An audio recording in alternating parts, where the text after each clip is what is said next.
नमस्कार, हिमाचल समाचार में आपका स्वागत है। आज के मुख्य समाचार। मुख्यमंत्री ने की बीबीएमबी परियोजनाओं से हिमाचल को 12% मुफ्त बिजली देने की मांग। मुख्यमंत्री ने कहा प्रदेश में नशे के खिलाफ अभियान और किया जाएगा तेज। मुख्यमंत्री ने प्रो बॉक्सिंग इंटरनेशनल चैंपियनशिप के विजेताओं को किया सम्मानित। राष्ट्रीय आइस स्केटिंग चैंपियनशिप के लिए मुख्यमंत्री ने राज्य के दल को किया रवाना। मुख्यमंत्री ने वन विभाग के एक्टिविटी कैलेंडर को किया जारी। प्रदेश सरकार की योजनाओं से सशक्त हो रही महिलाएं। महिलाओं और बच्चों का समावेशी विकास किया जा रहा सुनिश्चित। 26,000 से अधिक लाभार्थियों को वितरित की गई लगभग 90 करोड़ रुपए की वित्तीय सहायता। और अब समाचार विस्तार से। मुख्यमंत्री ठाकुर सुखविंदर सिंह सुक्खू ने हिमाचल प्रदेश के लिए भाखड़ा ब्यास प्रबंधन बोर्ड की सभी परियोजनाओं से 12% मुफ्त बिजली देने की मांग की है।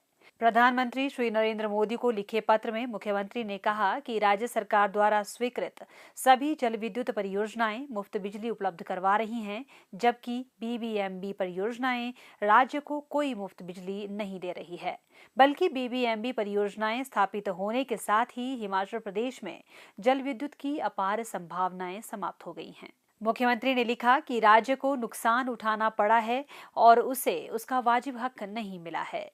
अब आपके हस्तक्षेप से बीबीएमबी परियोजनाओं से हिमाचल प्रदेश को 12% मुफ्त बिजली उपलब्ध कराकर इस ऐतिहासिक गलती को सुधारा जा सकता है। केंद्रीय ऊर्जा मंत्री श्री मनोहर लाल खट्टर को अलग अलग पत्रों में मुख्यमंत्री ने आग्रह किया है कि एसजेवीएनएल को नाथपा झाकड़ी पावर प्रोजेक्ट से स्थानीय क्षेत्र विकास निधि के लिए 1% अतिरिक्त मुफ्त बिजली प्रदान की जाए। यह कदम एसजेवीएनएल की रामपुर जल विद्युत परियोजना की तर्ज पर उठाया जाए ताकि प्रभावित परिवारों के व्यापक हित में यह निर्णय लिया जा सके। मुख्यमंत्री ने केंद्रीय ऊर्जा मंत्री से हिमाचल प्रदेश से बीबीएमबी में एक पूर्णकालिक सदस्य नियुक्त कर प्रदेश को प्रतिनिधित्व देने का भी आग्रह किया है। उन्होंने कहा कि विभिन्न स्तरों पर बार बार आग्रह के बावजूद हिमाचल प्रदेश को बीबीएमबी में पूर्णकालिक सदस्य के रूप में उचित प्रतिनिधित्व नहीं मिला है। मुख्यमंत्री ने हरियाणा के मुख्यमंत्री श्री नायब सिंह सैनी को पत्र लिखकर आग्रह किया है कि बीबीएमबी से मिलने वाली ऊर्जा के बकाया भुगतान के लिए हरियाणा सरकार अपनी सहमति लिखित रूप में दे। यह भुगतान 6% ब्याज सहित होना है और इसकी सहमति अगली सुनवाई से पहले दी जानी चाहिए। मुख्यमंत्री ने बताया कि हरियाणा और पंजाब की ओर से नवंबर 1966 से अक्टूबर 2011 तक बीबीएमबी से कुल 13,066 मिलियन यूनिट ऊर्जा का बकाया लंबित है। यह बकाया हिमाचल प्रदेश को 15 वर्षों में 871 मिलियन यूनिट प्रति वर्ष की दर से दिया जा सकता है। उन्होंने कहा कि इस मुद्दे का समाधान होने से दोनों राज्य को भविष्य की योजनाओं पर आगे बढ़ने में मदद मिलेगी और हरियाणा की जरूरतों को पूरा करने वाली प्रस्तावित परियोजनाएं भी आगे बढ़ सकेंगी। मुख्यमंत्री ठाकुर सुखविंदर सिंह सुक्खू ने रविवार को शिमला के ऐतिहासिक रिज मैदान पर आयोजित पूर्व मुख्यमंत्री स्वर्गीय Raja Virbhadra Singh memorial pro boxing international championship के विजेता खिलाड़ियों को सम्मानित किया। इस अवसर पर मुख्यमंत्री ने इस सराहनीय पहल के लिए आयोजकों को बधाई दी। उन्होंने कहा कि राज्य सरकार ने नशे के खिलाफ एक बड़ा अभियान शुरू किया है, जिसे युवाओं का भरपूर समर्थन मिल रहा है। उन्होंने कहा कि सरकार आने वाले समय में नशे के खिलाफ अभियान को और तेज करेगी तथा नशा माफिया के विरुद्ध सख्त कार्रवाई सुनिश्चित की जाएगी। उन्होंने कहा कि राज्य सरकार ने अपने कार्यकाल के दौरान युवाओं को नशे से दूर रखने और खेलों को बढ़ावा देने के लिए कई महत्वपूर्ण कदम उठाए हैं। राज्य सरकार ने अंतर्राष्ट्रीय स्तर की प्रतियोगिताओं के पदक विजेताओं के लिए पुरस्कार राशि में उल्लेखनीय वृद्धि की है। इसके अतिरिक्त अंतर्राष्ट्रीय, राष्ट्रीय तथा राज्य स्तर की खेल प्रतियोगिताओं में भाग लेने वाले खिलाड़ियों के लिए विशेष अवकाश का प्रावधान किया गया है, जबकि पहले ऐसे प्रतिभागियों को अनुपस्थित माना जाता था। मुख्यमंत्री ठाकुर सुखविंदर सिंह सुक्खू ने आज ओक ओवर शिमला से 60 खिलाड़ियों के दल को राष्ट्रीय आइस स्केटिंग चैंपियनशिप के लिए रवाना किया। यह दल 25 जून से 28 जून 2025 तक देहरादून में आयोजित होने वाली 7 आयु वर्गों की विभिन्न प्रतिस्पर्धाओं में भाग लेगा। मुख्यमंत्री ने प्रतिभागियों को चैंपियनशिप में उत्कृष्ट प्रदर्शन करने के लिए शुभकामनाएं दी और उन्हें अंतर्राष्ट्रीय ओलंपिक दिवस की बधाई भी दी। मुख्यमंत्री ने कहा कि प्रदेश सरकार राज्य में खेल प्रतिभाओं को बढ़ावा प्रदान कर रही है और खिलाड़ियों को प्रोत्साहित करने के लिए विभिन्न योजनाएं शुरू की हैं। सरकार ने ओलंपिक, पैरा ओलंपिक और एशियाई खेलों जैसी अंतर्राष्ट्रीय प्रतियोगिताओं के पदक विजेताओं के लिए पुरस्कार राशि में उल्लेखनीय वृद्धि की है। खिलाड़ियों को प्रोत्साहित करने के लिए राज्य सरकार ने डाइट मनी में भी वृद्धि की है तथा बेहतर यात्रा सुविधाएं भी उपलब्ध करवाई जा रही हैं। उन्होंने कहा कि अब खिलाड़ियों को 200 किलोमीटर तक की यात्रा के लिए AC 3 टियर ट्रेन का किराया और लंबी दूरी के लिए इकोनॉमी क्लास का हवाई किराया दिया जा रहा है। खिलाड़ियों को दी जाने वाली इन सुविधाओं का उद्देश्य युवाओं को खेलों की ओर आकर्षित करना है ताकि युवा पीढ़ी नशे से दूर रहे और स्वस्थ जीवन शैली को अपनी दिनचर्या में शामिल करें। मुख्यमंत्री ठाकुर सुखविंदर सिंह सुक्खू ने आज शिमला में वन विभाग का गतिविधि कैलेंडर जारी किया। इस कैलेंडर में 5 जून अंतर्राष्ट्रीय पर्यावरण दिवस के अवसर पर विभाग द्वारा शुरू की गई विभिन्न पहलों को प्रदर्शित किया गया है। विभाग द्वारा प्रदेश के 1000 शैक्षणिक संस्थानों में एक पेड़ मां के नाम और बीट द प्लास्टिक थीम पर पर्यावरण दिवस का आयोजन किया गया, जिसमें 50,000 से अधिक विद्यार्थियों ने भाग लिया।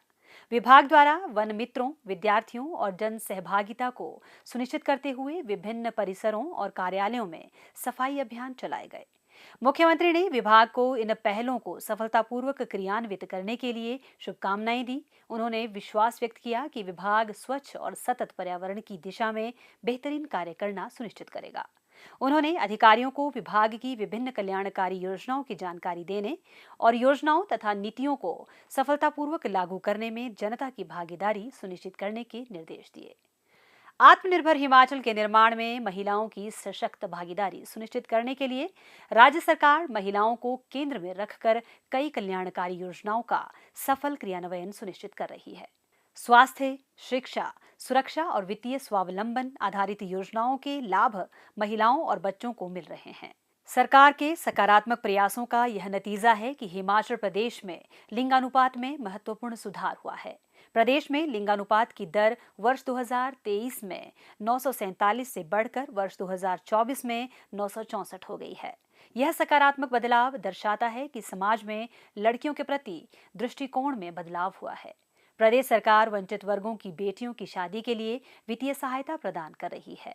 प्रदेश की 3,956 लड़कियों को उनकी शादी के समय मुख्यमंत्री कन्यादान योजना के तहत लगभग 19 करोड़ 90 लाख रुपए की वित्तीय सहायता प्रदान की गई। सरकार की शगुन योजना लड़कियों के जीवन को खुशियों से भर रही है। मुख्यमंत्री शगुन योजना के तहत 12,192 लड़कियों को लगभग 37 करोड़ 80 लाख रुपए की वित्तीय सहायता दी गई है। सरकार के यह प्रयास प्रदर्शित कर रहे हैं कि अब आर्थिक रूप से कमजोर वर्गों की लड़कियां भी सम्मान और खुशी के साथ जीवन के एक नए चरण में प्रवेश कर रही हैं। प्रदेश में विधवा पुनर्विवाह योजना के माध्यम से वित्तीय सहायता भी प्रदान की जा रही है। योजना के तहत 239 महिलाओं को लगभग 2 करोड़ 91 लाख रुपए की वित्तीय सहायता दी गई है। प्रदेश सरकार ने ऐतिहासिक निर्णय लेते हुए हिमाचल प्रदेश भूजोत अधिकतम सीमा अधिनियम 1972 में संशोधन कर बेटियों को अलग पारिवारिक इकाई मानते हुए बेटों के बराबर अधिकार दिया है। अब किसी परिवार की अधिकतम स्वीकार्य भूमि सीमा की गणना के लिए बेटियों को भी अलग इकाई माना जाएगा। मुख्यमंत्री ठाकुर सुखविंदर सिंह सुक्खू के इस महत्वाकांक्षी निर्णय से महिलाओं के संपत्ति अधिकारों में बढ़ोतरी हुई है। सामाजिक सरोकारों का निर्वहन करते हुए समाज का समावेशी विकास सुनिश्चित करने के लिए सरकार समाज के वंचितों के प्रति संवेदनशील दृष्टिकोण अपना रही है। मुख्यमंत्री ठाकुर सुखविंदर सिंह सुक्खू ने अनाथ बच्चों की आवश्यकताओं को ध्यान में रखते हुए मुख्यमंत्री सुखाश्रय योजना को शुरू किया। अब तक इस योजना के तहत 25 करोड़ 98 लाख रुपए से निराश्रित बच्चों को आश्रय प्रदान किया गया है। शिक्षा की पहुंच सभी तक सुनिश्चित करने के लिए मुख्यमंत्री सुख शिक्षा योजना के तहत लगभग 3 करोड़ रुपए से 9,859 बच्चों को लाभान्वित किया गया है। महिला सशक्तिकरण की दिशा में वर्तमान राज्य सरकार की इंदिरा गांधी सुख सुरक्षा योजना एक महत्वपूर्ण कदम है। इस योजना के तहत सरकार BPL परिवार में पैदा होने वाली 2 बेटियों के लिए बीमा कंपनी के पास 25,000 रुपए जमा करवा रही है। योजना के तहत माता पिता को 2-2 लाख रुपए का जीवन बीमा कवर भी मिल रहा है। जमा की गई राशि बालिका को बालिग होने पर या स्वेच्छानुसार 27 वर्ष की आयु तक प्रदान की जाएगी। कामकाजी महिलाओं की सहायता के लिए सरकार सोलन, बद्दी, पालमपुर, गगरेट और सोलन में मेडिकल डिवाइस पार्क जैसे प्रमुख स्थानों पर 13 कामकाजी महिला छात्रावास निर्मित करेगी। इन छात्रावासों का निर्माण इस वित्त वर्ष में 132 करोड़ रुपए की लागत से किया जाएगा, जिससे कामकाजी महिलाओं को सुरक्षित, किफायती और सुविधाजनक आवास की सुविधा उपलब्ध होगी। मुख्यमंत्री के सक्षम नेतृत्व में हिमाचल प्रदेश में महिलाओं और बच्चों का समावेशी और समग्र विकास सुनिश्चित किया जा रहा है। सरकार के इन प्रयासों के फलस्वरूप सशक्त समाज का निर्माण हो रहा है।